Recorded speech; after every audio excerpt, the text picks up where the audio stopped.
perbedaan setelah saya menikah 14 tahun dengan orang Amerika.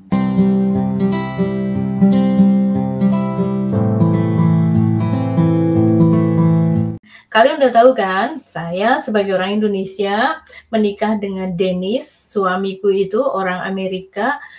Selama ini kami tinggal di Amerika. Nah, pada masa 14 tahun itu saya mikir gitu ya, ini pendapat jujur ya, mungkin dari teman-teman yang lain mungkin beda-beda, ya namanya juga subjektif, ini kan pendapat saya kan teman-teman. Ada perbedaan krusial menurut saya lagi, setelah menjadi istri orang Amerika. Pola pikir saya tuh sedikit berbeda. Ada 4, saya hitung ada 4. Yang pertama adalah, dulu waktu kita masih di tanah air, kalian harus tahu ya, waktu di tanah air itu saya sampai usia 44. Saya pindah ke Amerika udah cukup tua teman-teman, udah 45. Punya anak 2 sebagai single mom atau single parent gitu ya. Dulu kita berpikir, kalau usia kita sudah 50-an, itu tuh udah merasa tua, ya nggak sih? Karena apa? Di Indonesia, pegawai negeri atau pegawai pada umumnya kan pensiun di usia 55 tahun. Jadi kalau udah usianya 55, kita udah merasa, udah pensiun, kerjanya ngapain sih? Ya udah, menengok anak cucu, nunggu anak cucu dateng gitu kan, kayak yang udah mau apa lah ya, udah tua. Ya kalau yang lain-lain cuma udah mikir ibadah kan, udah deket umur kayak gitu kan, kayaknya udah kayak yang udah nggak bisa ngapa-ngapain gitu, kayak udahlah, kayaknya pikirannya cuma gitu-gitu doang ya kan. Tapi pada waktu itu pola pikir orang Indonesia pada umumnya, dan saya masih berpikir, iya ya, aku udah 45, bentar lagi 50 nih, tua nih.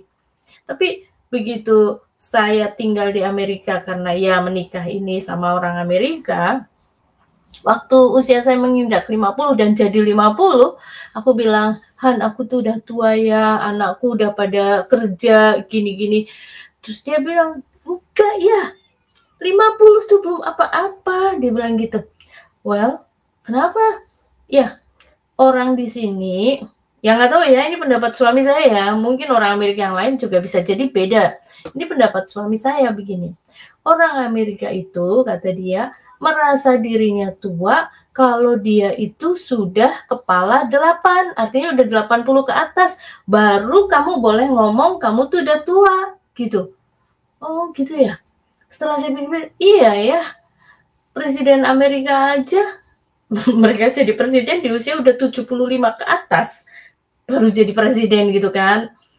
Terus usia pensiun di Amerika itu 67, teman-teman. 67.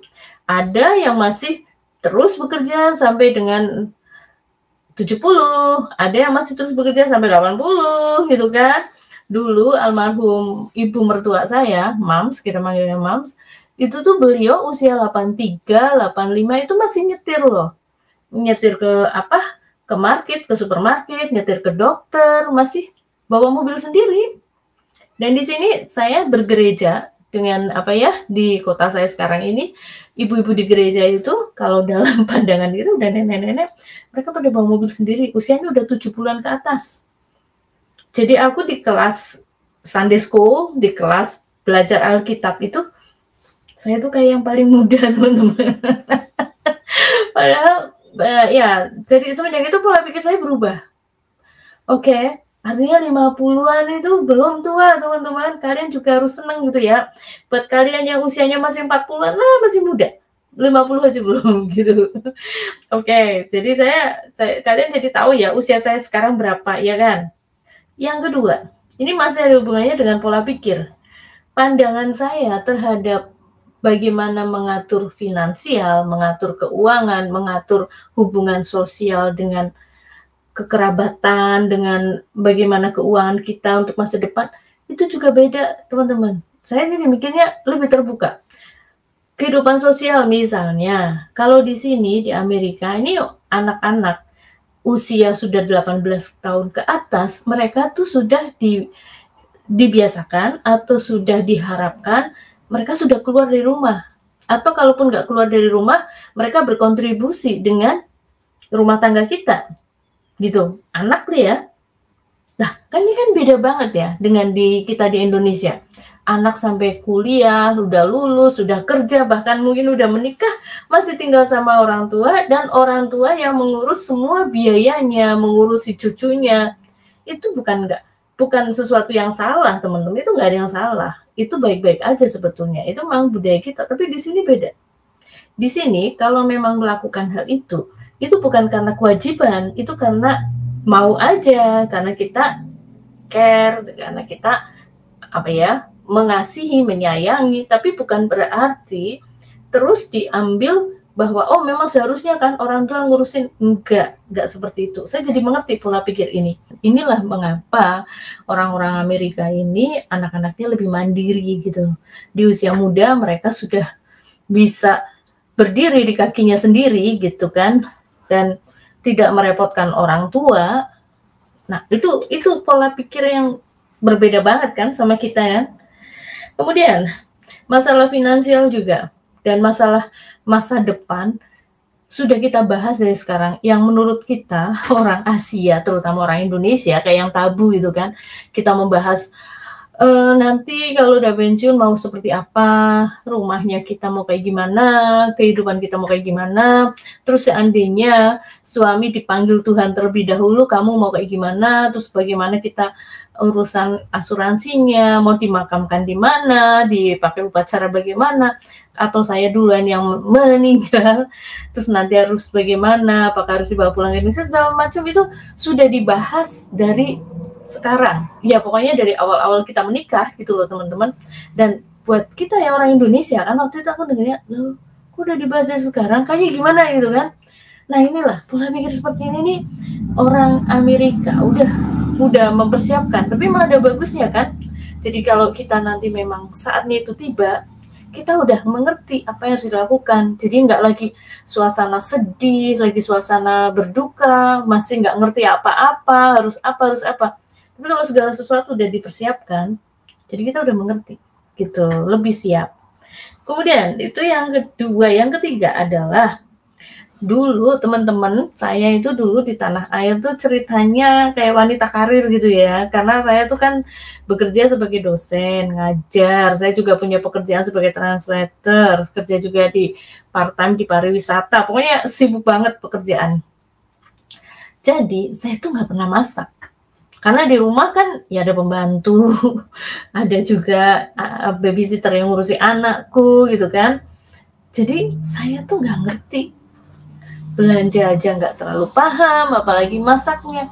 Nah di sini di Amerika saya tuh jadi bisa masak, saya tuh jadi suka masak. Padahal dulu, apalagi ngeberesin kalau udah selesai masak itu kan paling malesin ya. Tapi mau nggak mau ya itu jadi dinikmati gitu.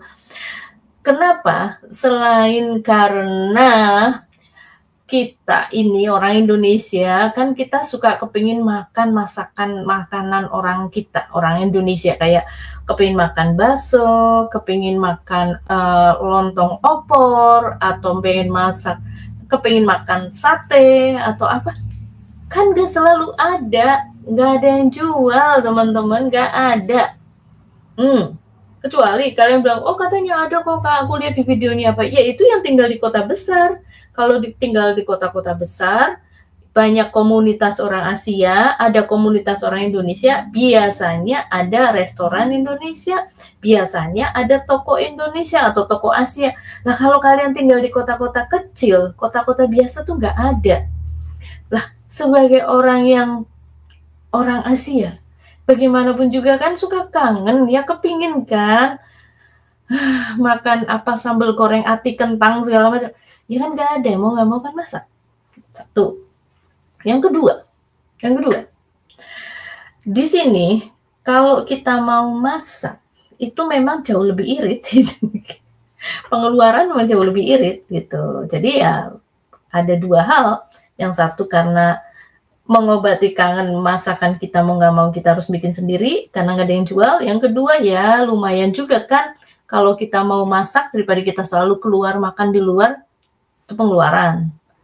Nah itu dia bedanya. Jadi waktu di tanah air nggak bisa masak, kalau sekarang jadi ya bukan pinter lah teman-teman, ya bisa masak, seenggak-enggaknya ada kebanggaan gitu, ada kepuasan, sorry, ada kepuasan. Nah, terus ini udah berapa nih? Selain bisa masak, perbedaan yang lain adalah dulu saya nggak ngerti apa-apa masalah tanaman, masalah berkebun, masalah apa. Nah, saya nggak paham itu teman-teman, nggak paham. Lah, dulu aja saya pernah beli itu ya, pohon apa ya, tanaman kembang mawar, bunga mawar, dari tukang tanaman, terus kita tanam, tahu-tahu mati. Ya mati lah, karena aku lupa kalau punya tanaman. Saking nggak ngerti dan saking nggak cinta tanaman sama sekali dulu, boro-boro ya kan. Di rumah aja pulang udah sore, udah malam, ya mau ngapain kan, udah capek. Nah, di sini karena saya tinggal bersama suami dan suami udah memasuki usia pensiun, jadi kita punya banyak waktu, punya banyak kesibukan. Suami saya hobinya berkebun, teman-teman. Nah, saya ya jadi penggembira. Jadi ikut-ikutan. Artinya saya terpengaruh masalah berkebun gitu. Kalau kalian pengen lihat seperti apa, ya lihat deh di short, di bagian shortnya itu kesibukan suami di kebun, di hutan, di kebun dan di hutan dia, karena halaman belakang kita tuh kayak hutan kecil. Jadi itu diantaranya perbedaan-perbedaan setelah saya tinggal di Amerika selama 14 tahun karena menikah dengan orang Amerika. Kalau kalian punya pendapat, apa kalian juga punya ini apa yang bisa di-share perbedaannya karena kalian menikah sama orang asing, boleh silakan tulis di kolom komen. Dan buat kalian yang pengen nanya-nanya, Kak, menikah sama orang asing, sama bule itu kayak gimana atau apa, silakan tulis juga di kolom komen. Itu dulu ya teman-teman. Sampai ketemu lagi di video yang akan datang. God bless you all.